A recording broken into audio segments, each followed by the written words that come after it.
عليكم ورحمة الله وبركاته. مساء الخير للجميع وأسعد الله أيامكم. Sorry to start with Arabic because it is the end of the day today. Ladies and gentlemen, it's our pleasure today to have you again. This is another day and in continuation of our efforts at the Gulf Downstream Association.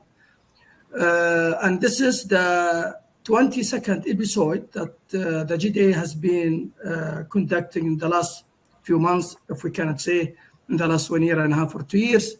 And this is also another partnership with our colleagues from Advisor, represented by Dr. Saadi, whom we are proud of what he is delivering to the community. Today, I think we have, my name is Imad first. My name is Imad Al-Muhaysin. I am the chairperson of the Project Technical Committee of the GDA. Before we start, I would like to welcome each one of our audience today. At the same time, we are honored and thankful for each one of our panelists today, in addition to Dr. Saadi, of developing, preparing, and having this, inshallah, valuable episode and session to the community. As you know, actually, at the GDA platform, we are driving and striving to share knowledge, leverage experiences, build bridges for collaboration, and create a platform for others to know each other. The subject of today, I think this is a centerpiece that I have been seeing missing in the previous years. And I had the opportunity to work as a portfolio manager for different projects at the same time. I was very lucky to work on developing strategies. So managing portfolio, at the same time, managing benefits or making sure that the benefits are realized, I would say the most critical piece in capital investment, especially in today's capital market. As you know, with the way we are going with M&As, I mean mergers and acquisitions, with the rise of new enterprises and corporations, the capital investment is not anymore self-financed. Instead, it is bank, it is institutions.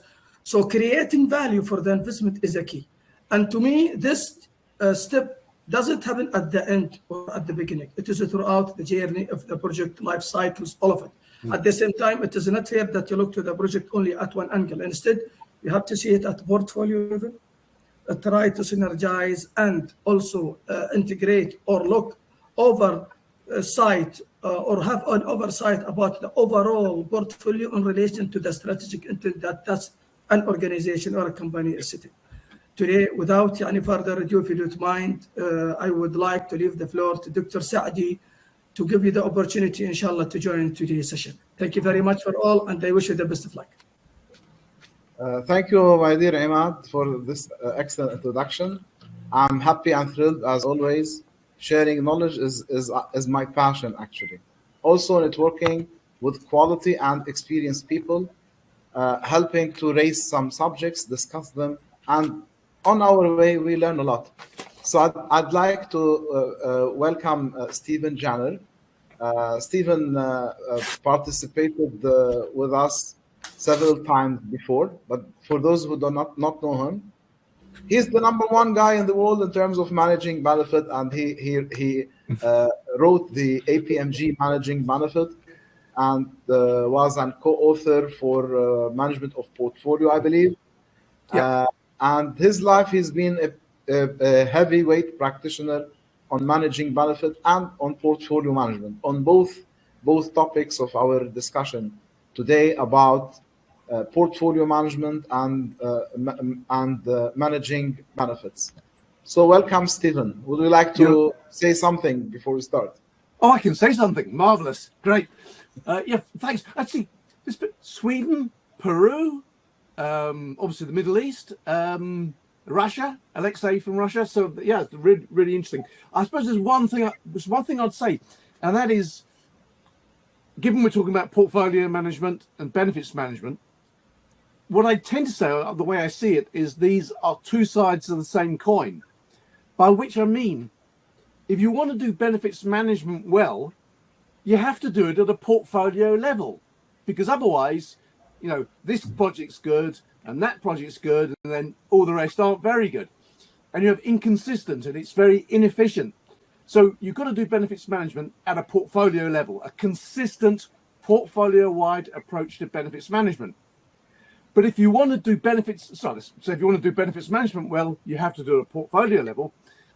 But if you want to have really effective portfolio management, you've got to do it from a benefits perspective. Because I say to people, I think the Hobbs report listed 27 functions in the US of a PMO, and benefits came out third from bottom. And so, well, if you're not doing benefits, what are you doing? The benefits is the reason for doing all the different projects. All the other stuff are constraints. You have to be doing benefits. So really the two, I think, are inextricably linked. To do benefits well, you have to do it at a portfolio level, and to have an effective portfolio approach, the portfolio should be led by benefits. In other words, so it's a strategy-led portfolio, because benefits, as the PMI say, benefits are synonymous with strategic impact. So benefits are the way we link our projects and programs with strategy. That's me. Stephen, you just concluded the whole session. Easy peasy. First 3 minutes, you're making our life harder, man. But thank you, very, very, very beautiful, very interesting. Pleasure. Okay. So again, before we start our formal questions, I'd like also to introduce John Durnion. I know John online from some interactions, and I believe you work on some projects with Saudi as well. Can you introduce yourself briefly, and also an opening sentence like Stephen is welcome on the topic of so I have been thankfully involved in the Middle East generally for over most of the Middle East for virtually all of my career. So a lot of experience. I've had the good fortune also to be involved in some of the biggest projects here, both early days of Saudi Arabia and then in Qatar. I was actually responsible, the director of delivery for all the projects of North Africa on behalf of Qatari DR. And now, likewise, I have the good fortune to be working with on the Amala project as part of the PIF portfolio. So a lot to be thankful for, and thank you guys for your gracious, having me involved in this discussion. I hope I can, of course, add some value. And I'm talking about value, of course, as we know, from just adding to what Stephen was saying, portfolio management is actually about value management. Really, it's about value management on a coordinated basis across a group of projects or programs, and without realizing benefits. Obviously, we cannot get the value out of the portfolio. So that's what I would like to say, just to endorse again what Stephen is saying, but to add the caveat that we have still a lot to learn. I mean, even though that we have the best world-class portfolio management and managers on board, and even the best possible benefits realization plan, we still need to, stand back a little bit, take a breath before we start, rather than rampage insanely into vertical construction. So that's what I would like to say. And I've seen, probably like a lot of you, the people who are on the call with us or on the discussion with us, we have all seen it, that unless we do the preparation work, even though we have the best quality portfolio management in place, the best benefits realization, unless we prepare properly, make sure, the basics are in place, design is properly developed before we rush into construction, whatever we do, it just makes things so difficult. And we never then fully realize the value that we should, not only on the project or the program, but the overall portfolio. So that's kind of what I would like to say. Thank you very much. Now to Ali. Ali, can you please introduce yourself and give an opening statement, if you like, about portfolio and benefit? I know your mission is hardest because after Imad, Stephen, and John. Yeah. Dr. Saadi, you give me a hard time to keep up with these talented people. So what should I should stay and listen to them because it is a great opportunity to learn from them and from their experience. الله يهديك دكتور سعدي for this one. So this is Ali Al-Benhar, and I would like to say good day for everyone. I've accomplished professional and certified BMI project, program, and portfolio manager with the offer 13 years of experience. I know there will be 25 years, but still. So I've performed a variety of roles such as a project manager, program director, sub-portfolio manager across diverse sectors. Currently, I work for King Fahd Medical City, which is a healthcare sector, as an associate executive director. My proven expertise in portfolio management, risk management, project governance, stakeholder management, and strategic plan. I want to say something here about the benefits. There is a statement, I will say it inshallah in one of our rounds, saying that our strategic objective, it is a benefit. This is exactly what I'm saying. It is a benefit and value for the organization. This is my statement for this today. And this is my point that I will start for all the 4 rounds that we have today. Okay, excellent. Thank you very much. So let me start with a poll about portfolio management that I shared. You can have a look at it. So I'd like to ask our esteemed participants and attendees to kindly provide an answer inside the place where you select, not in the chat, please, so that we can have a look at the polls. Amazingly, so far, all 25% started to move. So we know and implement portfolio management in our organization. This is the question for the participant. Fully implemented, ongoing implementation in our radar, but did not start yet or not implemented. So let's give it something like, if you are attending from a mobile device, smartphone, there is a place you have to click in order to see the poll screen. From a computer, it's easy.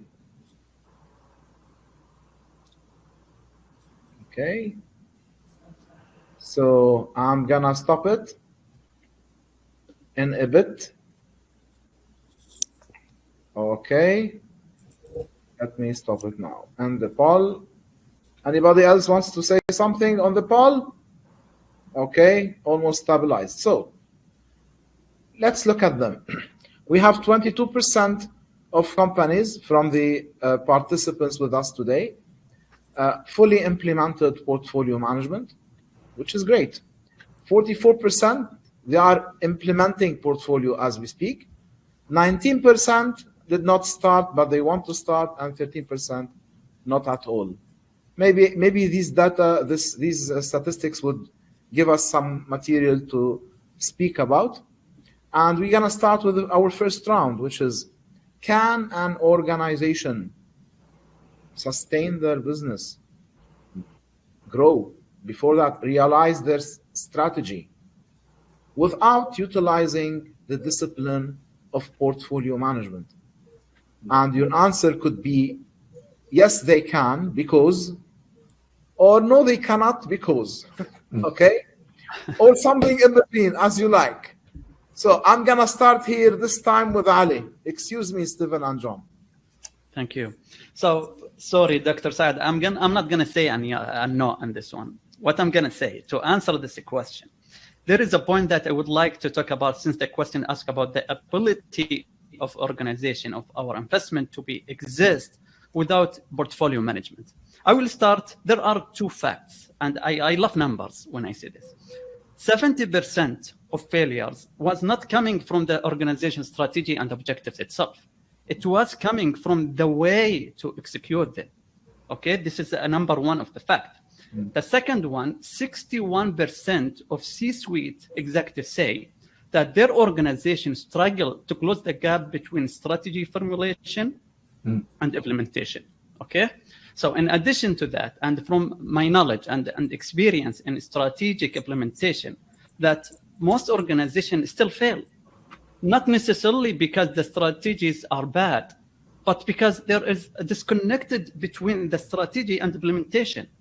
So the question should be asked here, what we should do to close the gap, or in other words, what is the solution to make sure the organization to achieve their strategic objectives? And definitely the answer will be the portfolio management, or in other words, successful organization, of having our investment to be successful, we cannot exist without portfolio management. The reason why some organizations fail, it is the lack of portfolio management. So to make sure to clarify my answer, and I know Stephen and Job, they know about this one, that portfolio management, it is a coordinated management of one or more portfolios to achieve the organizational strategy and objectives. And also it is a link between the organization strategy and the projects, program, operation executed by the organization. It represents the strategy implementation. So when I'm going to say portfolio management is a strategy implementation, that's when we can fill the gap. So as you can see from my discussion, organization need portfolio management to select the right work. This is because that is aligned with the strategic objectives. Without portfolio management, there is a disconnect between strategy formulation and strategy implementation. So portfolio management provides the link. For example, when I had to lead a multi-million-dollar program, and this program delivered digitization of medical record, as well as improvement the healthcare patient experience, because that we have a portfolio management, we succeed to create the value for the organization. Okay. So Ali, you are an advocate for portfolio management. Yes. And you believe organizations that actually implement portfolio have a better chance of realizing the value and realizing their strategy. Yes. And this will take me to John. John, if this is the case, okay, in addition to our original question about can we live without and grow and sustain without portfolio management, if this is the case, why in the world very few organizations implement portfolio management? Yeah, I think, well, there are a number of reasons for that, Saad. You, Dr. Saad, sorry. You know, in many cases, I mean, to be honest, and I'm surprised at the poll numbers because they are way beyond what I would have expected, to be frank. I don't think, or I didn't realize that so many organizations had implemented proper portfolio management. I think there may be some kind of misunderstanding on that, and well, I hope not, but I believe so, because proper portfolio management is a very complex and you know, to some extent sophisticated, difficult task to implement, and of course to implement it properly and to drive value, as we have said. You know, and getting back to your question, of course there are many reasons. I mean, there are reasons for, as I said, lack of proper strategic planning, not realizing that the linkage that portfolio management as a structure provides actually to generate value, to optimize benefits, as we're saying. And I think, you know, we have to do a better job, obviously, at propagating the value of portfolio management and benefits management, of course, as well as to, as I said earlier, and which I like to repeat, is to take a more kind of better planning approach to the implementation of projects. Because even, as I said, portfolio management is widespread, implemented by many companies. Unless we get the basics right and have the proper people, the skills, all the governance, metrics, and everything that we need to really manage the portfolio properly, to maximize the benefits, and to continuously monitor and make sure that we're actually, you know, achieving those benefits incrementally or milestones. I think, you know, maybe a lot of companies think they have portfolio management in place rather than actual portfolio management. That's what I would say. And that's my experience, actually. Thank you, John. So I'm going to take what you said and direct it directly to Stephen. Steve, it's hard to implement portfolio. Not all organizations are implementing it. John's perspective, even those who are implementing it might be maybe at the very beginning. They need a long way to learn how to actually benefit and optimize the utilization of portfolio management. And if I think about it, maybe that portfolio management speaks to or is required to be spoken by leaders and top management. It's about, you said it's about selection. It's about optimization. It's about realizing strategy. This is not an operational or administrative or tactical or even project execution function. This is very much top management with strategy, implementation, realization, and implementation. So, Stephen, in addition to speaking about portfolio, where are the leaders from portfolio? Why aren't they utilizing this, knowing that portfolio is not something new? It's old. It has been there for quite a long period of time, and we've seen great successes from those who implemented. Yet there is an issue in terms of having it implemented or endorsed by top management. Okay, so actually, I mean, that last question, the question you posed, so where are senior management? Why aren't senior managers up for it? Well, you've got the wrong guy. You want Antonio Nieto Rodriguez, because this is what he says. He's holding the book, The Focused Organization. His start point is, why don't senior managers get it? But I remember I was in London when I first met Antonio, and I spoke at a conference on portfolio management. And then Antonio came on and said, look, all over the world, people say senior managers don't get it. They're not interested. And I kind of sat there and I thought, well, and obviously Antonio talks about why. He said, because they're not trained, because senior managers focus on business as usual. They're not focusing on the change agenda. But I remember I sat there and I thought, but if we can't show the impact of our projects on strategy, why would senior managers be interested? And I'm going to come back to that, because I think there's a conspiracy here. Senior managers aren't interested because the project managers, the project community, don't express our projects in terms that link to strategy. Yep. And this is the real fundamental. But I want to go back to your first question, and I want to pick up on something that Ali said, and I want to pick up and build on something that John said. So your first question, do all organizations need portfolio management? Can you succeed without it? Well, I was employed earlier this year you'll be aware of MOP, Management of Portfolios, UK Government Guide. Well, the UK government came to me via an intermediary and said, oh, we'd like Steve to write a guide to portfolio management for the UK government. And of course, my first reaction was, they've already got one. They paid me to write it 10 years ago, but funny world.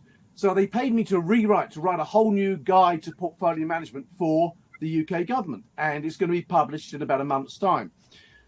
And in that, they actually said to me, Steve, can you put in something about, are there any organizations where portfolio management isn't required?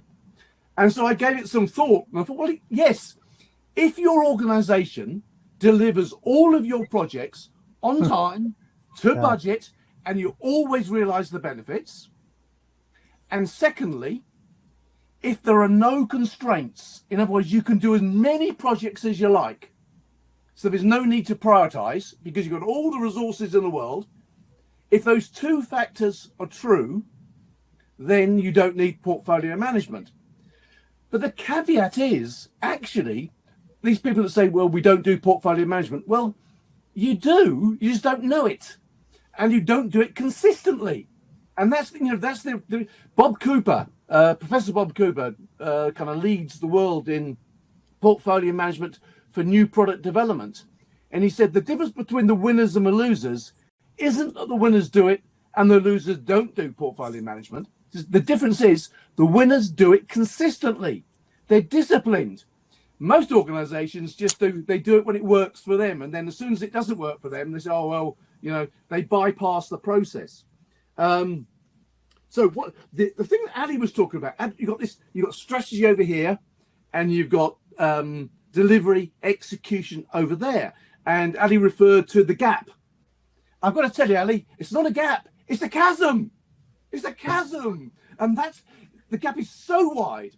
That's why it's so difficult to close the gap. If it was a narrow gap, you say, Ali, come on, talk to Saadi or talk to John, talk to Steve, we'll sort it out. But no, these people don't talk to each other. The people who do strategy live in one building, and the people who do implementation and execution live in another building, and they never talk. So that's the kind of first point. And building what John said about portfolio management, and I think this is and it leads on to a very significant point, I think, which is the numbers surprised John, and the numbers surprised me too. But I think it's because there is a confusion about what we mean by portfolio management, and some people think we're talking about enterprise portfolio management, so a consistent approach to the whole portfolio, which then leads on to the second question: what do you mean by the whole portfolio? And this is when you get all people say, well, because I was on a webinar and they were saying it's got to be the whole portfolio, you've got to focus on everything. So I put a question in, and they said, oh, Steve's here. And Steve's asked, I said, yeah, so what do you do if you've got 10,000 projects? And the response from the expert was, well, you have a bigger PMO. No, because this is the kind of Soviet planner syndrome. People want to believe that we collect data on every project. And by the time you get the data, the world has changed. Everything's out of date. So I'm a big fan of what Antonio talks about, what McKinsey's talk about, what Kendall and Rollins, which is having a focused portfolio. You focus on the most important stuff.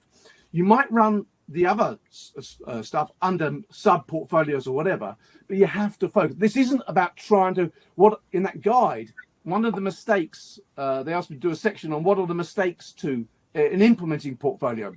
Why does it go wrong? I mean, number one is always the same. The first thing people do is they go looking for a software solution, and that's the worst thing you could do because it doesn't work. You spend all your time trying to implement the software. No, work out what you're going to do and then go for the software. But I also called it boiling the ocean. This idea that somehow you're going to collect data on every project and every project manager. Well, what are you going to do with that data? Even if it was that, how are you going to maintain it? You need an army of people. That's not the way to go. Focus is the way to go. I think the mistake is trying to boil the ocean. So we start to kind of identify this chasm that the gap that Ali identified. I say is a wide gap between strategy and execution. It is, and that I think is the challenge. How do you close that gap in the organization? And I think one of the barriers is what portfolio management does. I mean, no one can disagree with it. Everyone agrees with portfolio management in theory, but they don't want it done to them. Because what it does, it holds up a mirror. It makes things transparent. If Steve's not delivering, you can see it and everyone will know. And people are not so keen about that. And if we want to know what the benefits are, we're absolutely clear and we share it. It's about transparency. Portfolio management is about transparency, clarity. What are we doing? Why are we doing it? How much is it going to cost? When will it deliver? And people don't like transparency because then it kind of leads on to accountability. And accountability is one of those things that everyone agrees with is good, so long as we do it to someone else, not to ourselves. People don't like being held to account. Well, this is when John Thorpe talks about we've got to change the culture. Activist accountability. Accountability, the buck starts here. I take responsibility. I will deliver. And so, I'm waffling, but I'll pass back to you. Okay, Stephen, very interesting indeed. I don't know if there is a plan to get these people upstairs involved, or what we can all do together to spread the awareness and the real knowledge and utilization and benefit about portfolio management. I believe maybe more or less it requires some sort of a cultural change. because if they don't change the perspective and the mindset and go fully for being transparent and being accountable and focused on results and impact, but also paying the price for that and doing the extra work that is required, we still have a long way. Now, I'm gonna move to the next point, but before I'm sharing another small poll for our people. But keep on the nice ideas collected so far, because we're gonna speak about managing benefit. Then what we will do is start to integrate between these two. So the poll speaks about, we know and implement managing benefits in our organization. And we have fully implemented, under implementation, still considering, not in our radar yet, just yet. So let's give it like 30 seconds for people to respond. And by the way, if anybody has a question, would like to ask a question, you can start to write them on the chat QA area. After we finish our rounds, I'm gonna start to take all these coming questions. Sorry. The poll started or not yet? I think there is an issue. I'm gonna, okay. Sorry, guys, an issue happened. I had to restart the poll. So I'd like to kindly ask everybody to answer again, because your original answer was not recorded.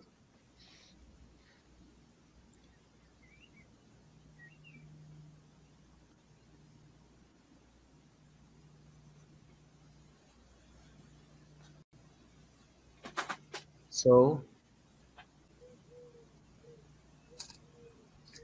okay, I'll give it 5 more seconds.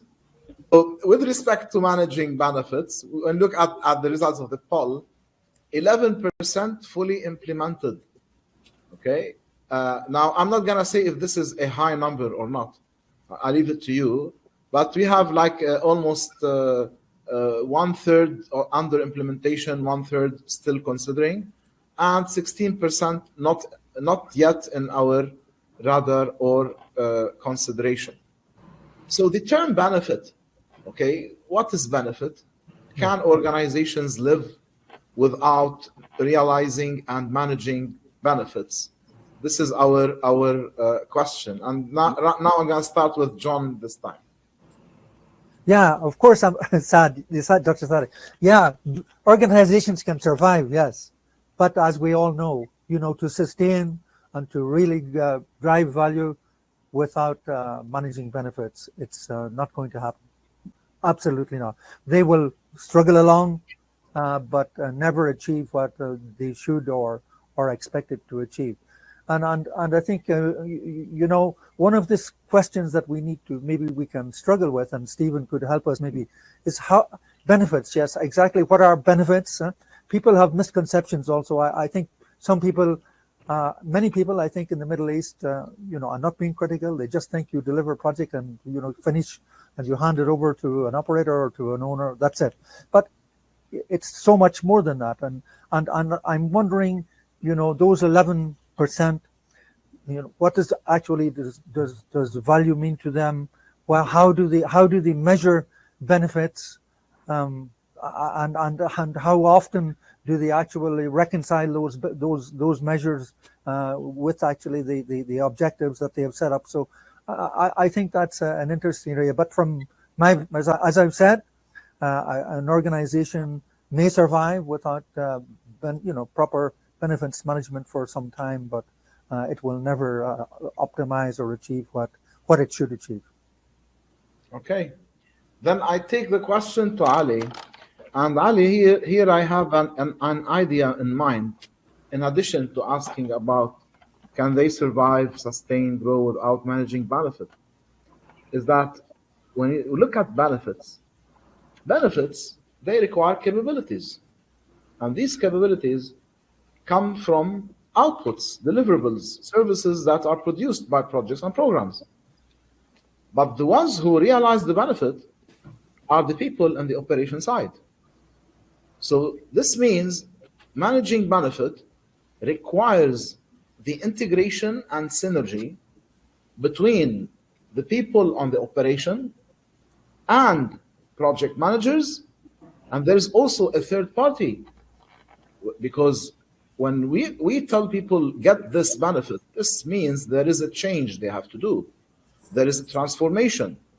And whenever there's change and transformation, you do need a business change manager to work along and to make sure that the people in operation can mature enough, are open to utilize these new capabilities and be able to use them in a sustainable manner and provide the needed benefits. So what do you think? So, look, when we talk about the long term for the organization, they will not going to be survive in this one. Why? Let me go from my example, from the healthcare sector.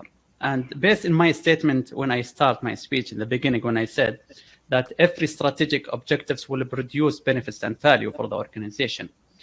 One of the strategic objectives has to be achieved. We've initiated 2 programs and 16 projects to produce output. Those outputs will generate benefits. Some of them are intangible for the organization. Of course, we all agreed, and that's what Mission say about that. Most of the stakeholder, the organization, they are happy when they have a project deliver on time and within budget. But the problem is, and this is no question here, but the problem is this is not enough, especially with the startup organization. The one we just, these companies, these organizations, they have to make sure that benefits are defined, achieved, realized, and that's why we need a benefit management in this one. How? And it is very important. It's not that when we look to the ball, is fully implemented. We need to know how. Our organization does what we call performance reporting and portfolio management. We report the progress of our projects, our program, so what we can ensure that at the end we are in cost to realize the benefits for our key stakeholders. And this is exactly how we manage benefits. In addition to that, and what Imad mentioned about we have a conduct phase gate meeting. We have a steering committee meetings in a weekly meeting basis with the executive or C-suite executive. Also, we have a health check meeting to ensure that the benefits we defined are realized. Also, to help in managing the benefits, we also define KPIs and metrics for these benefits. Why? The answer here, we live our projects and our programs with defined benefits, but our projects and program are subject to enterprise environmental factor, risk that's within or beyond our control that can impact these objectives and benefits. So it is important for us to monitor this benefit, realization our benefit, so we can react proactively to ensure that these benefits are realized. So yes, we define benefits, we define strategic objectives, but a subject can be impacted by enterprise environmental factor, risk beyond our control, and risk within our control. So by monitoring this benefit, we are in a position to provide proactive measures and decision for our executive, for our sponsor, that we ensure this benefit are realized at the end of the day. So this is one of the aspects of the portfolio management. So going back, for the startup organization, they're not going to, live, especially if they think or the mindset talking about only best delivering the project within time, on time, and within budget. No, they're going to lose the market, and they're not going to keep up with the market. Thank you. Right now, I'm not gonna give any notes. I just passed the flag to Stephen because I know your face and your body language. When you hear something, ready to go. Absolutely.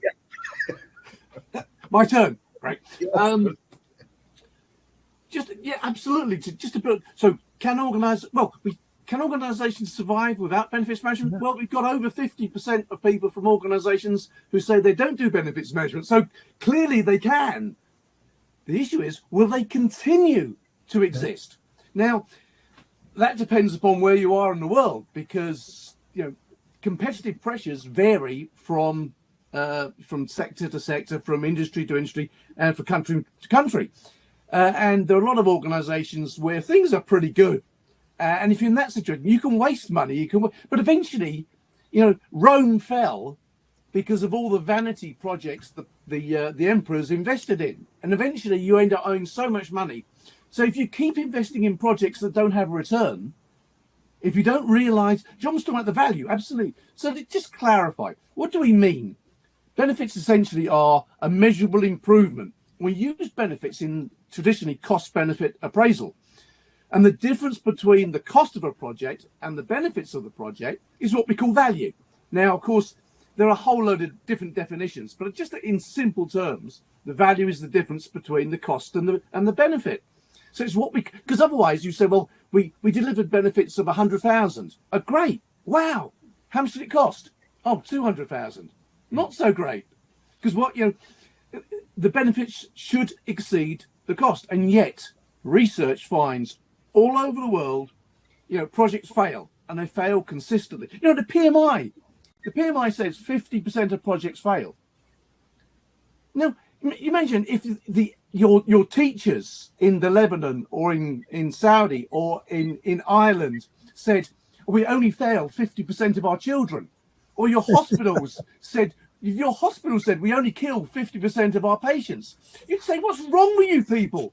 Go and get some training. You're supposed to. Now, I think those numbers are wrong. I don't think 50% of projects fail. I think the reality is the really complex stuff, that's when it becomes more problematic. But whatever it is, there's a huge opportunity cost, the value that we don't realize from investing in projects that don't deliver meaningful returns. And that is a reality. We see huge projects that deliver zero value. The NHS IT program, that cost or that lost £10,000 million. That's a bucket load of money. And I would love to know who was held accountable. If you claim £100 on social security to feed your children because they're hungry and you're not entitled to it, they put you in prison. But if you waste £10,000 million of taxpayers' money, there's no accountability. So I think this is the point. Benefits, can you survive without realizing benefits? Yes, you can. But ultimately, sooner or later, the money runs out. And you have to be shown that we have to invest in stuff that has a return on investment. Too often people say, they say, but Steve, it's so hard to measure the benefits. I say, yeah, but you didn't tell me that in the business case, did you? In the business case, you said, give us 100 and we'll give you 120. I've given you the 100. Now give me the 120. It's not optional. People treat it as though it was optional. No, I want my money back. So we've got to be a lot more disciplined. Basically, it's a bit more disciplined. And, and when we say what are benefits, it's cut to the chase. You relate the benefit to your investment driver. Why are we investing? If you're investing to save money, well, guess what? The benefits are how much money you've saved. If you're investing to increase revenue, the benefits are the increased revenue. If we're investing to contribute to a strategic objective, the stuff that Ali was talking about, we've got a strategic objective in healthcare or education, then the benefits should be linked to those strategic objectives. And so we're back to the PMI definition, which is brilliant. Project benefits are synonymous with strategic impacts. And if you hold to that, absolutely, a lot of the problems disappear. The problems arise because we try to invent things that no one can measure, and no one will know. I see business cases say, "Oh, we're going to increase lifetime earnings for our students. So we're going to put Wi-Fi into school, and we're going to, they'll learn more over their lifetime." Well, how are you going to measure that? Yeah, it's ridiculous, And even if you could measure it, how would you know that their improved earnings were due to the Wi-Fi? Far better to say what we really buy. What are we buying by putting the Wi-Fi? We're buying improved exam scores that we can measure. And not only can we measure it, we can say to the headmasters, if we want to improve exam scores, what's the best way of doing it? If the headmaster say, yep, Wi-Fi, but they might say, give us an extra teacher. We need more teachers. So I think it's really important. Don't start with a project and go looking for the benefits to justify the project, which is what we do most of the time. Start with the benefit. Start with the benefits you're buying, and then commission the projects to deliver those benefits. And then the problems go away. Well, a whole load of different problems arise, but that's the way we should do it. Define the benefits up front. What benefits? What's the problem we're solving, or what's the opportunity we want to exploit? What benefits do we expect to see? I want to save John, I want to save 100,000. John, give me the projects that will deliver the 100,000 savings. And now John knows what he has. He's designing to achieve an objective. And now we're linking strategy and we're linking execution. But funnily enough, so few organizations do that. Okay. Wallahi, quite interesting, all your insights. Okay. Maybe I'm gonna do transcription of this and make it an article, because there's a lot of value here. So let us go to the next topic. Yeah, let's do that. Yes. Stephen, if we did all the previous panels, we're gonna have a great book together on this. Oh, absolutely. Actually, Dr. Saadi, usually in your sessions or in your webinars, I don't come in between. But I had no choice today. I have to. What I hear are music to our ears altogether. And if you don't mind, give me this opportunity only for 2 minutes. And I think... You take the whole session, Imad. Oh, thank you very much. During the COVID-19, really we've seen the criticality and importance of disciplined spending.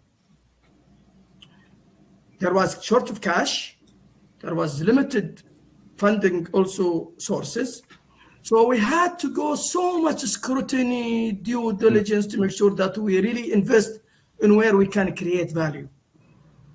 I wish this pandemic had gave us a lesson of how we ensure that we do the same and sustain the same disciplined spending. And something that's worth to mention, actually, during that rationale, like what Stephen has said, when we go for prioritizing a project to make sure that we spend the minimum, but we maximize the value creation. When we're doing those exercises, really it was, I would say, let me put it this way, wise discussions back then. And we see today in our community here when we talk about the GDA, because we talk in our technical committee, how we make sure that we create value, we sustain, once even we come in the middle of the projects or even at the end, we need to make sure that we create value, even if we stop at 50% or 30%, better than spending money for no reason. And something that I would like to mention here, when you have a portfolio, I agree with Stephen. First, you have to define your value that you need to create. Absolutely. Make sure that you have a very clear benefit that you would like to realize. And with this, having this as a compass, I assure you will never continue in the wrong path or direction for a project. Something to just only highlight on the same subject. And coming through a difficult time when you come to portfolio and you need to make rational decisions, you have opportunities to synergize, optimize, maximize, cancel some projects, bring some projects together. Because, for example, here in Saudi Arabia, to be honest with you, we don't have that big resources that you can bring construction contractors from everywhere in the world. As you know, most of our construction contractor laborers are coming from different countries. They're not coming from Saudi Arabia themselves. So for you to do so many projects similar in different locations, located at different geographical locations, it is also a very big challenge. Sometimes also for you to take some technology from certain technology providers, he cannot cope with those technology services to provide. Sometimes even your technical project management resources that manage those projects are not around. They are retiring, they are leaving, they are not around, they are shifting from one location to another. So really, optimizing portfolio, synergizing projects, at the same time also selecting the best project that will really leverage leverage your assets at the same time, create value is key in the way we do.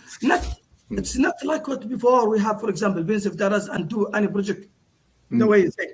No, it is totally different game. And I would just only to emphasize on one thing between us and to the audience. Investing is not an art. It is a very big journey. At the same time, it is the way how you show others, especially your shareholder, how you create value from every single dollar that you spend. That's all. And I assure you, Dr. Saadi, I will not speak anymore. No, please speak all the time, Imad. Well, Very, very nice insights and very interesting. So let's go to the next topic. Okay, don't go away, Imad, خليك معنا. How efficient are our organizations at succeeding in providing sustainable value on Giga investments? I launched the poll. I believe many people answered. I'll just give it. If somebody did not answer from our dear participants, please answer the poll now before we close it.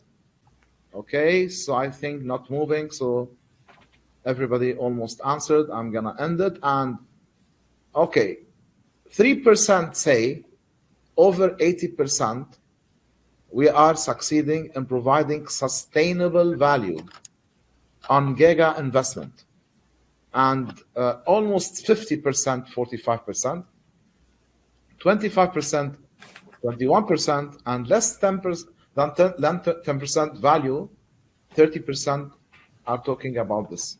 So back to Ali. Ali, what about Giga projects and the value they produce in a sustainable manner, with the insights of our participants as well? You are muted, Ali. Okay. So look, when I looked at the 45%, I have a question. I have something to say to them. If they consider what I'm going to mention about the factors, then this number will going to change. So to provide to be successful, to provide the sustainability by working in many factors that we should put in consideration, there are actually 4 factors. One, sustainability plan, with the plan to ensure continuing realization of benefits. What do I mean about this factor?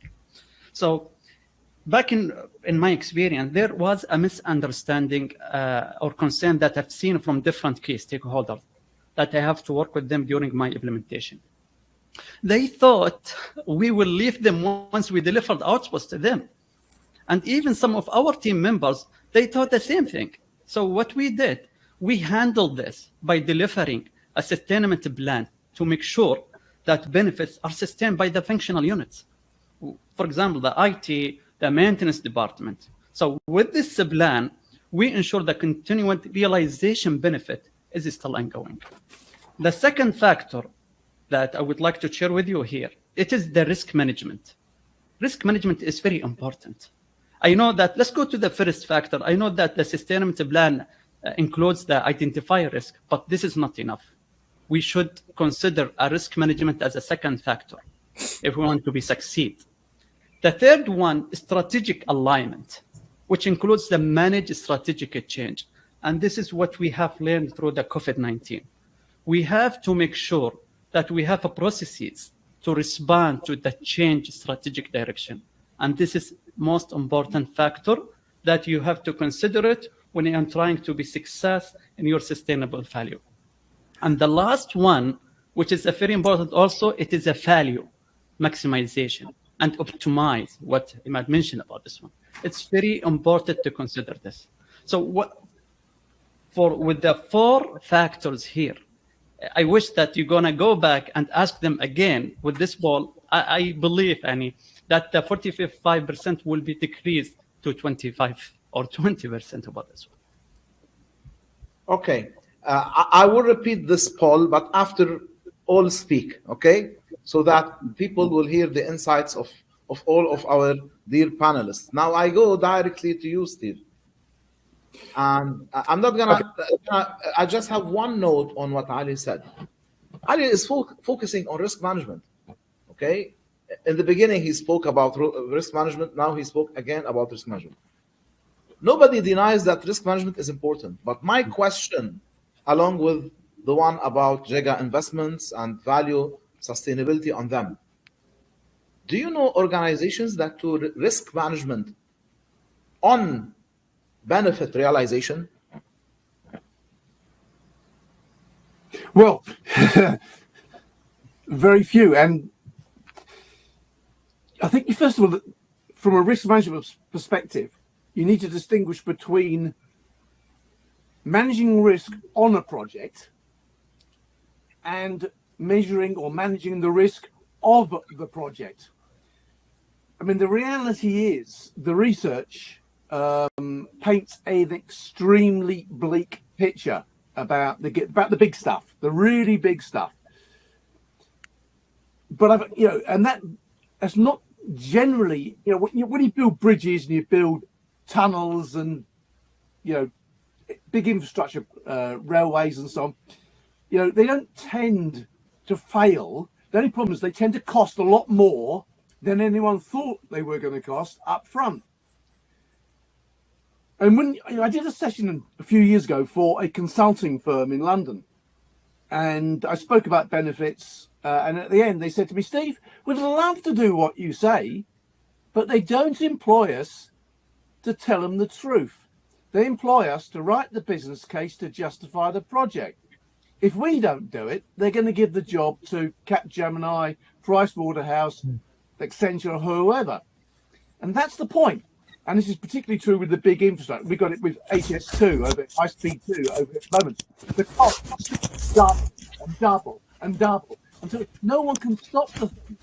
It becomes so large. It's called, Tim Banfield calls it the conspiracy of continuation. Everyone knows, just get things started. And it's almost impossible to stop it. And everyone, it almost looks like a good idea. It looks like a great idea. I love Ireland.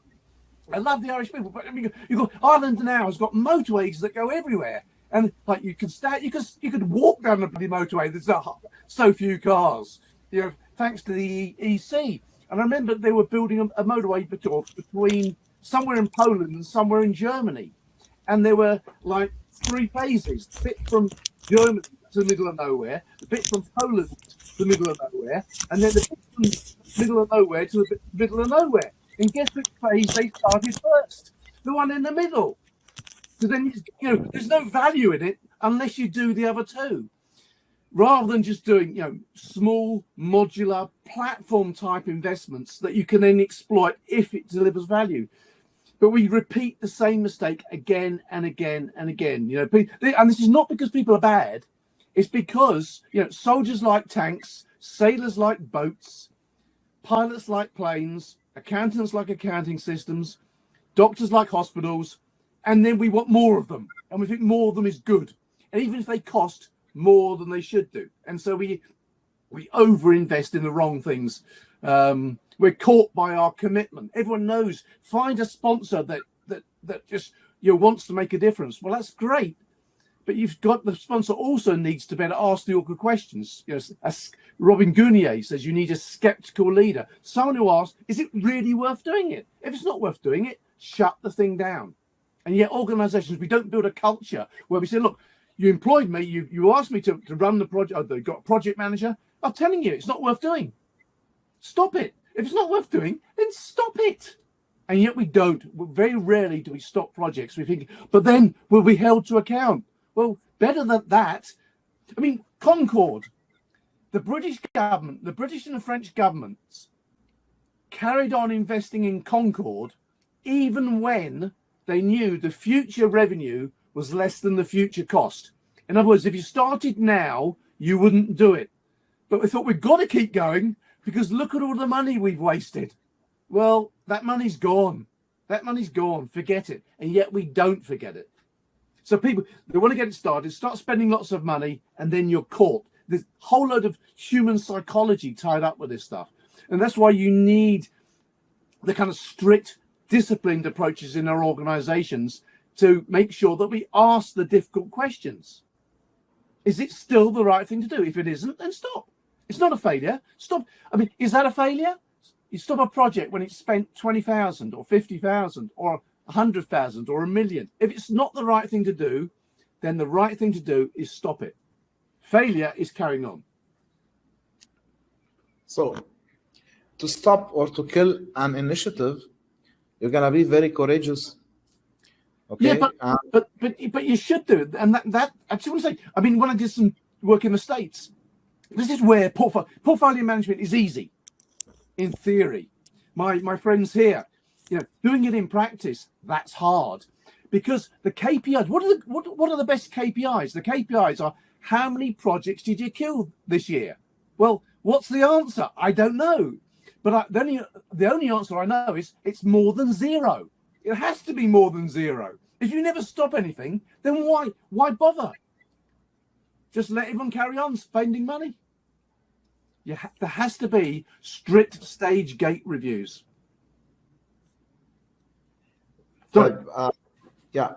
Thanks, Steve. But John, what do you think about the Giga project investment? And do you also agree or not, like Ali, on the almost 50%? Well, I can only speak from the... Your voice is a little bit low. Yeah, yeah. So is that better? Yeah, better. Yeah, okay. So I can talk to the portfolio that I'm kind of involved in at the level that I'm at. So what I see is really, I mean, very impressive, I have to say, because PIF have been very clear and transparent in setting out their targets. They have been very specific. They're very aggressive. They're very challenging, but they have set out their targets for not only 2030, but also recently for 2025.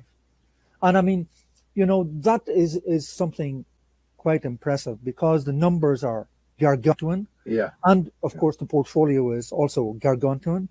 While the targets, for example, 1.8 million jobs, indirect or direct by 2025, 26. So again, it goes back to Stephen's point and to all our points and to Ali's except Mr. Aramco. How are these being measured? And how are those benefits being assessed, or how, the progress towards those, and that's where we have to do more work, I believe. But I have to say, in my experience on the Giga projects that I have access to, which primarily, of course, is Amala and the Red Sea group now, as we are also, part of that. Very impressive, Dr. Sadi, to be honest. Yes. Some way to go, but targets are there. There's a real effort and drive to optimize. The measurement systems for the volume measurement probably has some work to do, but certainly on the right track. Okay, I'm happy. Actually, this is why I invited you, because I wanted some of the insight to come positive in terms of, yes, we are implementing, and yes, we are successful. And luckily, we have all of you today to confirm just that. Dr. Sadi, what I'm saying is, it's very early days for these projects, and they are really extremely complex, and they're huge. So a good start has been made. And I mean, you have to understand that we as PIF are obviously not a mature organization like Aramco, but I see very, very good progress, especially in that area. Targets have been set. There are measurement systems in place. I would like to just see more detail on those measurement systems and how rigorously and robustly they're being enforced. And as I said, it's very early days, so it's ongoing. And yes, I'm hopeful. But the benefits that these will eventually deliver, while they still have to be measured, will be untold. It is. They are mind-boggling for sure. The cost Great. also, of course, but we have to get to that, because we still need to have, you know, a kind of better assessment or measurement system on both the tangible, especially the intangible. Okay. Great. Looking Yeah. forward to in the coming period to. Can I just say one thing on the intangibles, because people often say, you know, we've got tangible benefits and we've got intangible benefits. Yeah. And benefits are measurable improvements. Therefore, if it's a measurable improvement, it's tangible. Yeah. So I always just remember Kaplan and Norton, the balanced scorecard guys, said, if you say it's intangible, you haven't tried hard enough. There are always ways that, you know, you can measure things, you can find indicators of, but I fully accept, you know, in these huge things, how you measure the impact of individual projects. I mean, in many ways, I would suggest maybe you don't need to do that. The whole point is, what is the portfolio? If you're on the, how many jobs was it, John, you're trying to create? By 2020, by 2025, 26, 1.8 million. Okay, well, they could presumably Direct and indirect. Okay, so they can presumably break that down by year approximately, and they'll have have some sort of indicators. Yeah, about the number but of yeah. What I was trying to say, yes, Stephen, but that's only one of the targets. For example, then there's so many, you know, billion of contribution to the economy, non-oil. There's then the development of the various 18 industries, all of that kind of thing. So you know how to measure that is pretty complex. I think it makes it's more important therefore that we have some logic in making the investment in the first place. Yeah. That's the crux, to say, look, what's the likelihood? How do we know that doing A, B, and C will lead to D, E, and F? Because otherwise, I mean, the issue is, if you start with those 1.8 million, whatever it is, jobs, and then commission projects to deliver that, I think there's a good chance it'll happen. Yeah, absolutely. But if you have a whole load of projects, they all say, oh, we're going to deliver 50 jobs, and I'm going to deliver 50. Well, really? And that's what you see too often. Organizations, you have project after project. I can't remember the guy. You know, wave after wave of change program swept across the corporate environment, and none of them made any difference. People claim, you know, we're aligned with this and we're aligned with that, and it all seems to make sense, and yet it doesn't make any difference. If you start with the benefit, those measurable improvements, then things become a lot easier. Yeah. But I accept the realities in practice. It can be very difficult to measure some of that stuff.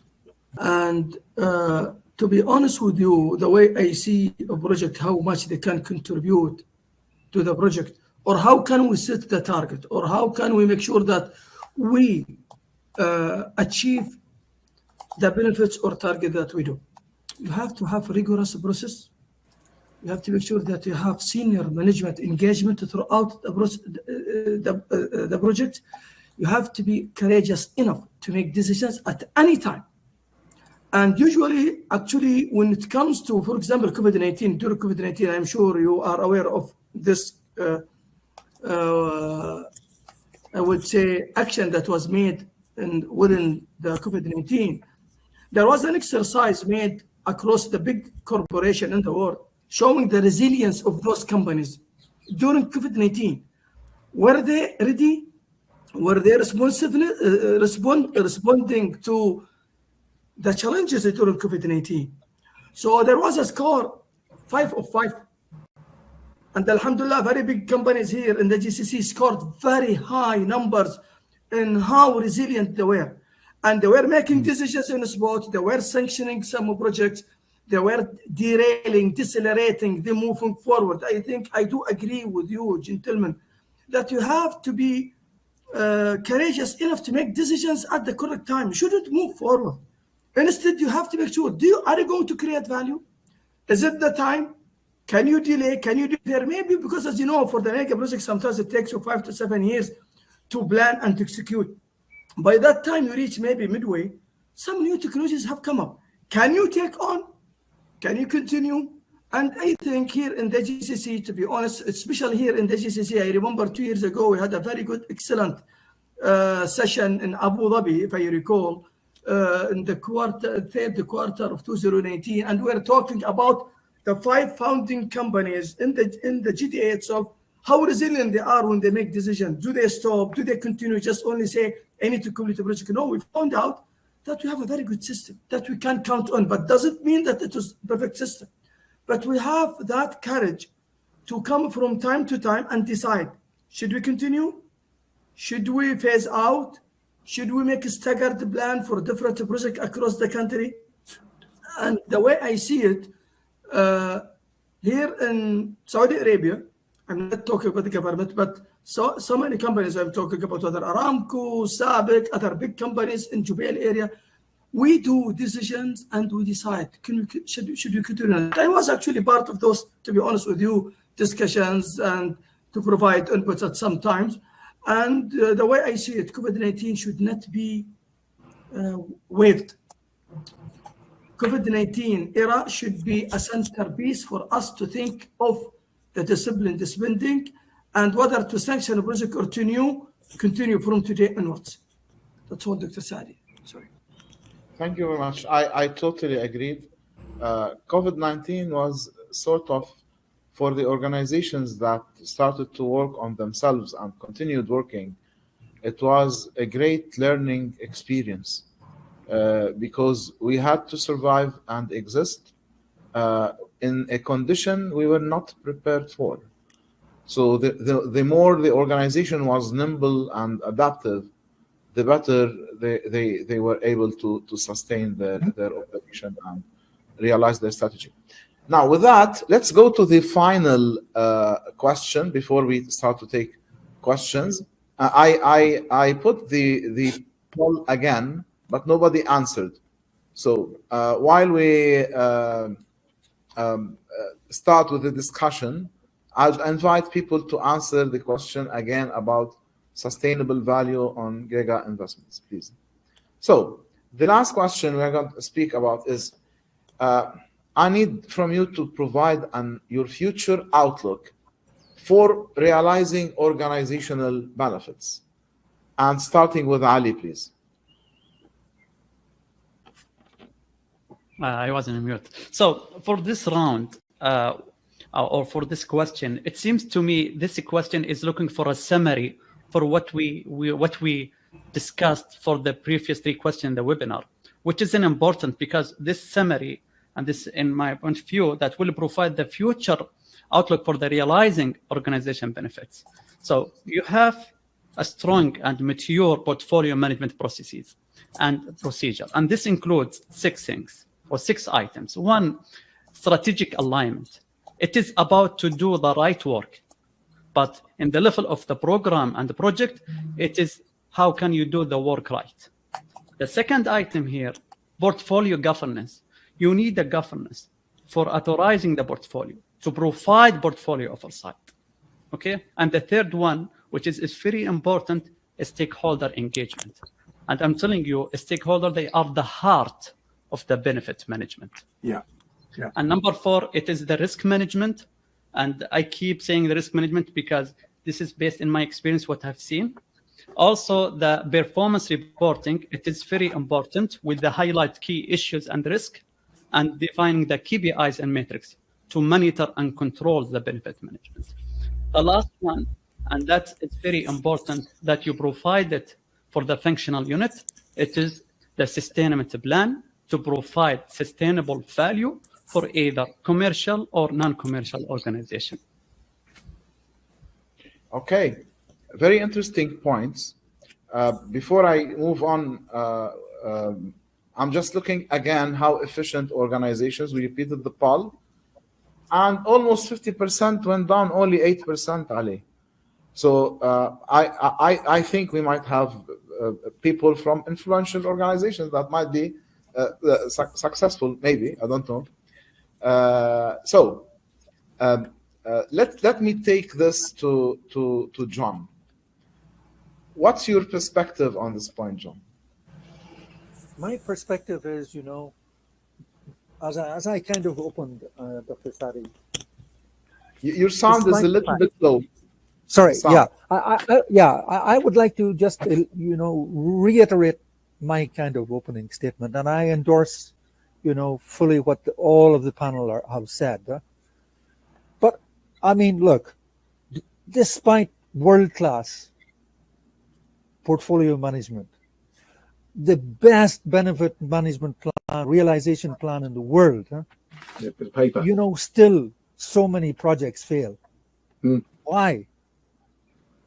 So this is the question that we need to focus on, and I think one of the key reasons is that just people, as we said, they don't understand, you know, the criticality of actually having a real portfolio management system in place, a proper monitoring and proper governance and monitoring system, afraid of or wary of transparency and robust control, of, you know, unaccepting of change and resistance to change. I think because a lot of even our leaderships, they don't realize that, you know, change itself is fundamental to you know, process improvement or to efficiency improvement, and therefore to adding value.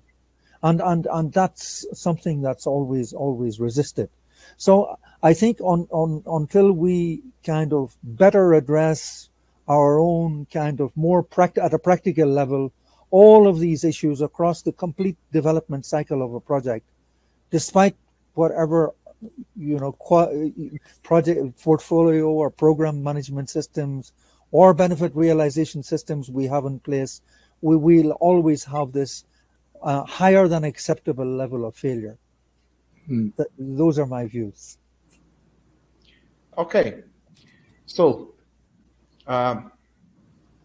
Stephen, Ali spoke about the domains of portfolio management and how if you implemented these, okay, they can be good for the future. And then John added on top of that the transformation and the change that needs to be done.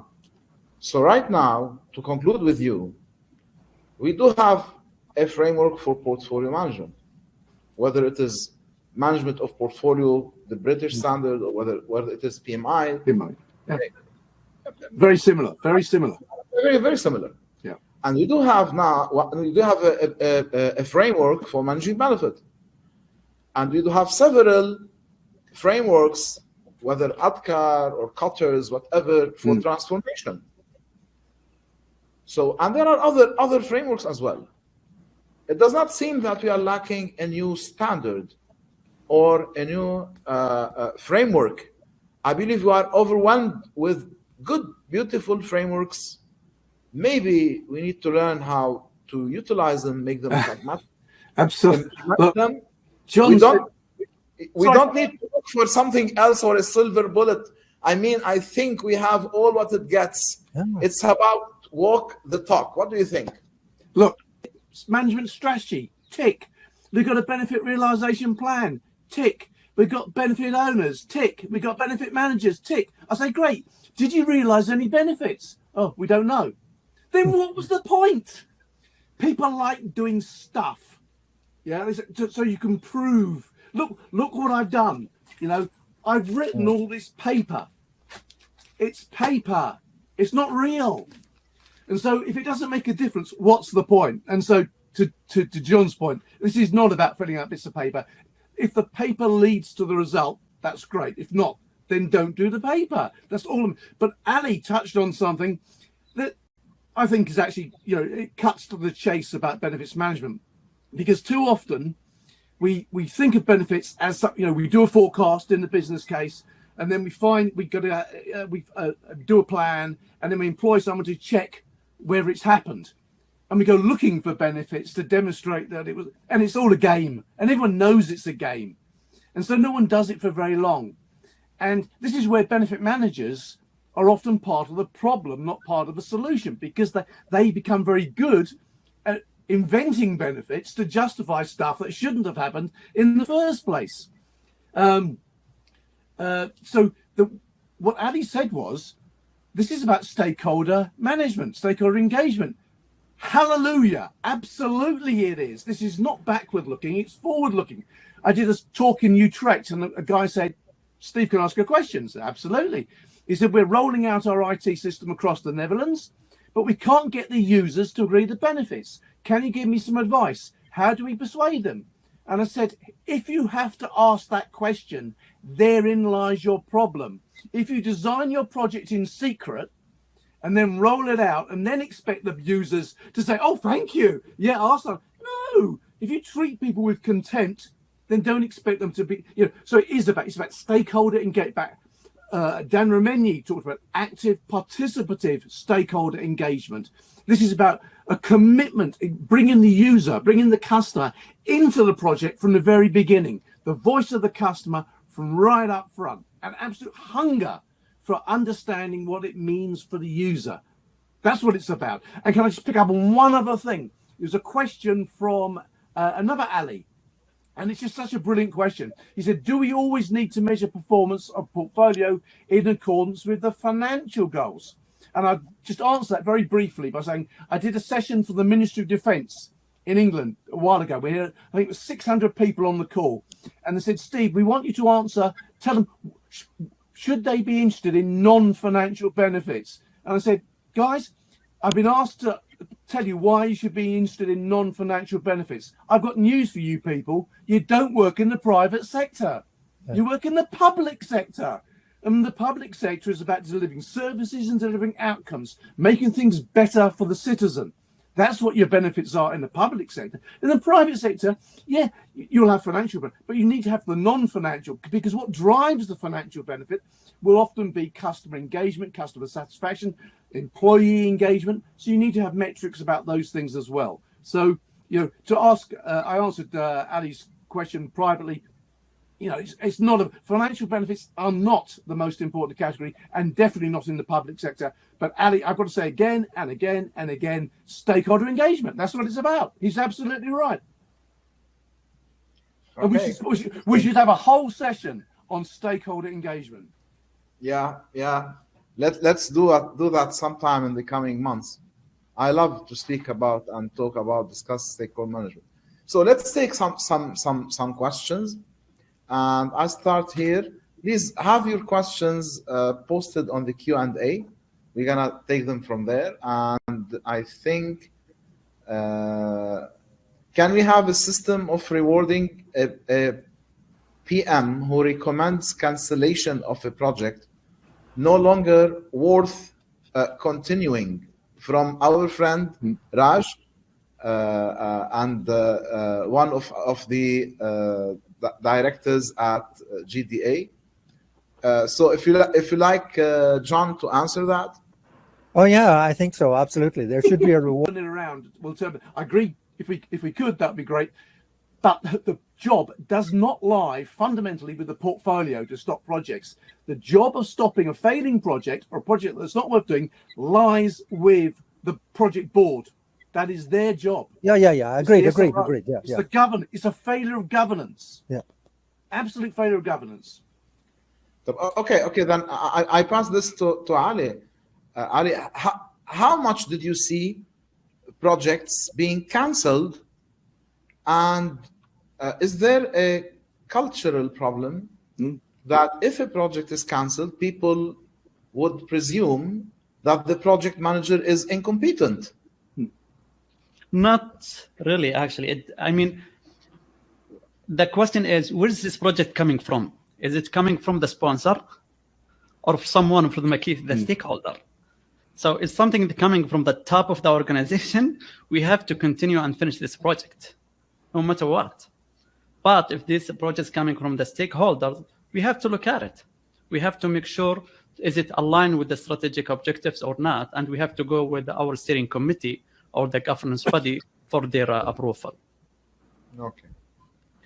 Now, there's another question. What if project provides short-term benefits but long-term loss? I replied privately. I said it's a failure. It's a failure. Yeah. No, don't go there. Okay. But the problem is that usually the poor project manager does not have a say on canceling or getting resources. Yeah. He's there to be blamed by somebody else and take the full responsibility. Okay. There's a question. You answered Ali Makin question. and rewarding. Then let me check. Okay, now we have a question from Ahmad Al-Jamman. And to you, Stephen, can we say that there are two totally different schools know about and implement benefits management? I'm seeking some differences between McKinsey knowledge base, APMG, practice knowledge base, and planning to such portfolio management in terms of planning resources, ongoing alignment, knowledge pass to organizational culture. If so, then who you will go with or you followed? Look, there is no difference. I mean, you can see I've got a few books on my bookshelf back there. Basically, I spent years just reading everything I could find on benefits and on portfolio. Yeah, it's broadly the same. People write, the books are written. You think I've read this somewhere before. Well, you have, because there's not much more left to say. The value is in the doing. Of course, you can design a different framework, and people say, well, one's got 4 stages and one has got 5 stages. And one calls it a benefit realization strategy, and one calls it a benefits management strategy. It's words. It's just words. The principles of benefits management and how you achieve benefits and so forth are fairly well established. And so I don't think there's any great, we took up the stuff McKinsey's are promoting. I think that's absolutely right. As I mentioned earlier, their approach to corporate portfolio management focus on the 30 to 40 most important projects, commission those to deliver your strategic impacts. Absolutely. Benefits management is not that complex. Realizing benefits in practice is very complex. And this is the point. Project management itself is fairly simple, but actually managing projects can be extremely complex, particularly some of the stuff that John's involved in. Running a portfolio. Some of the portfolios a child's play compared with some of these billion dollar investments. These are huge, extremely complex in a complex shifting world. So I think it's how do we manage that complexity? I think if we go looking for an answer in a book, that just exists to guide the thinking.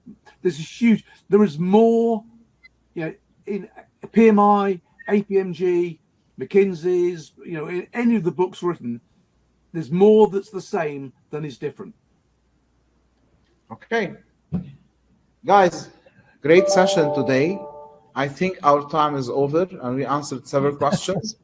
So I'd like each one of you to give us a closing comment in 1 minute. And we're going to start with John. Yeah, I think it was a very interesting, very enlightening session. I think generally all of us, we encompass numerous and a multitude of issues.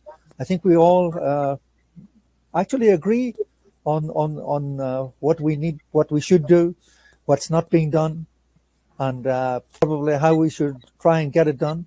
I think it's probably worthwhile, as you said, Dr. Sadi, that we spend a little time and put our thoughts together in some kind of paper, because it's such an important topic. And unless we do it better, especially in the Middle East, I think we're going to really, lose a lot of value that, unfortunately, we could have gained. So, yeah, thoroughly enjoyed it. Thanks to everyone. Very nice. Thank you very much. Thank you. But stay with us. We are not over. Okay. Yeah. I'd like to welcome Raj from GDA. He's going to do a closing note after the gentlemen provide their closing statement. So, Ali, what do you have to tell us as a conclusion? Is there an advice you might offer to some of the many organizations, who are not yet aware or not implementing portfolio management in the right manner, as well as managing benefits? Okay, so I would like to thank you, Dr. Sadi, for having me here. Actually, it's my pleasure to meet John and Stephen. It adds more value to me, and I have learned. I learned from them a lot, actually, and I added to my experience. And totally, what I'm really happy with this episode will add value to the audience, because really we need a portfolio management framework for all the organization, especially with the public, because people or the stakeholder, they want looking for the long-term benefits. It is very important to start from now and manage it in a way that we can make sure to have, by end of the day, we have our stakeholder to be happy and satisfied with the outputs. Thank you, and thank you all. Thank you very much. And Stephen, your closing statement, please. Well, I think it's really, really interesting, the variety of, so many countries that are represented on the attendees list, which I think is fascinating.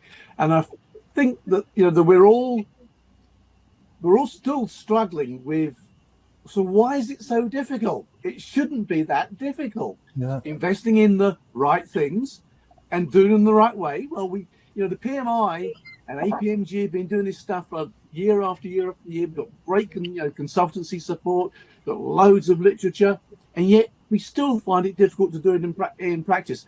And so I think that's the challenge for all of us, to take what we know works and apply it in the real world. That's where it becomes a lot more complex. The theory is actually quite straightforward. The application is where the complexity lies. And that's where people like John and Ali, I think, bring real value, because they're doing it day to day and dealing with those very real issues. So thanks. It's an immense pleasure as always. Excellent. I really enjoyed it. One of the best panels in terms of talking about two topics that are dear to my heart: portfolio management and managing of benefits.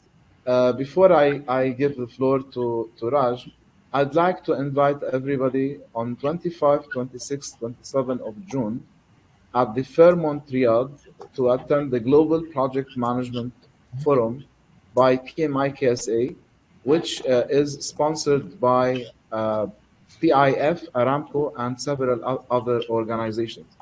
I will be there, and John will be there as well in one of the panels. I shared on top the gpmf.sa.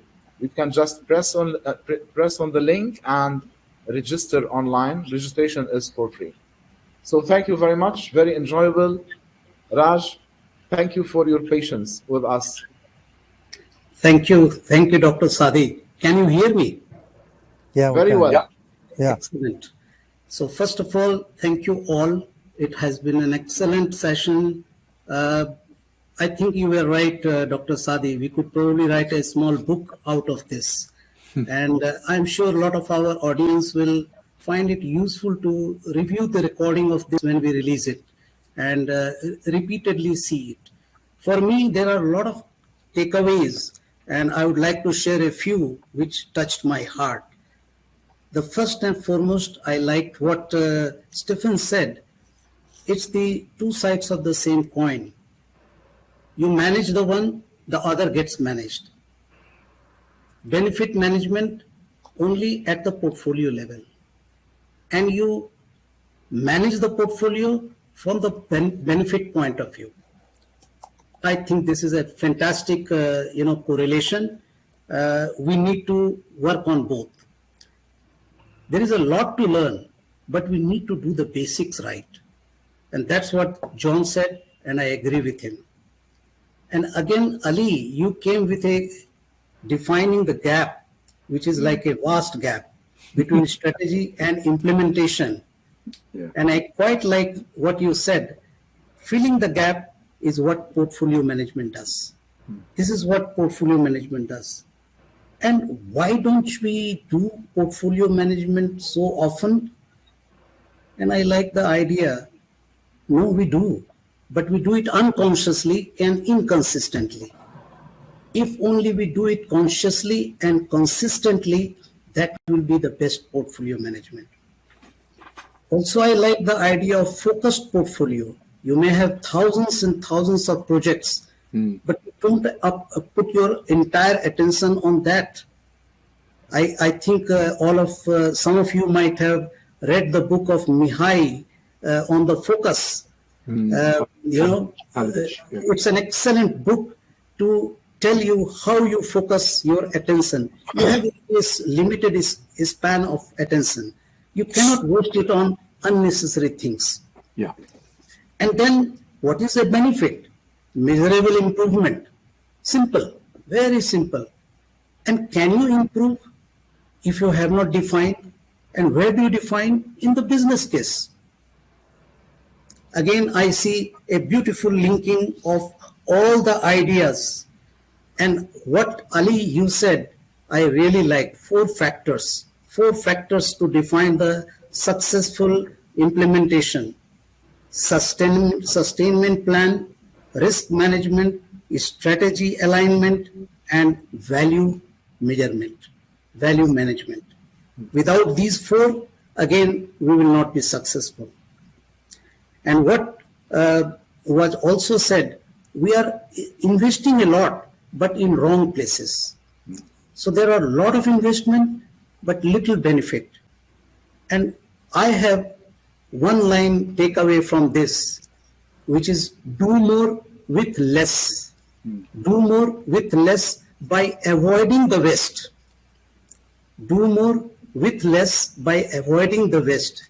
And how do I do it? In my personal life, in my professional life, I like to keep the things simple.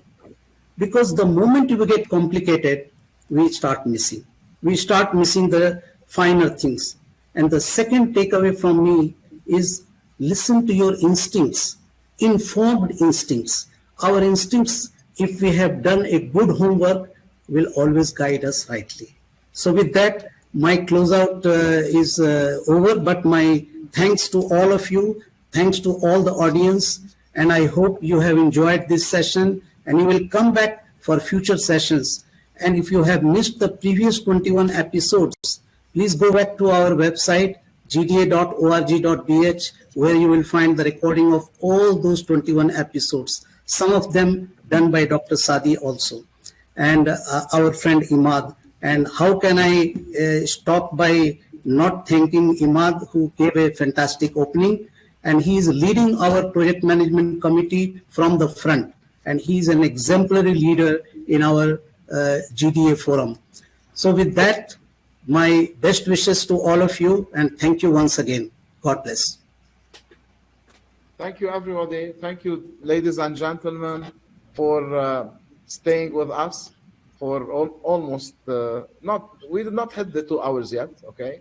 So, but it's a long session. I really enjoyed it. Looking forward to see you all soon, and stay safe. Cool. Okay.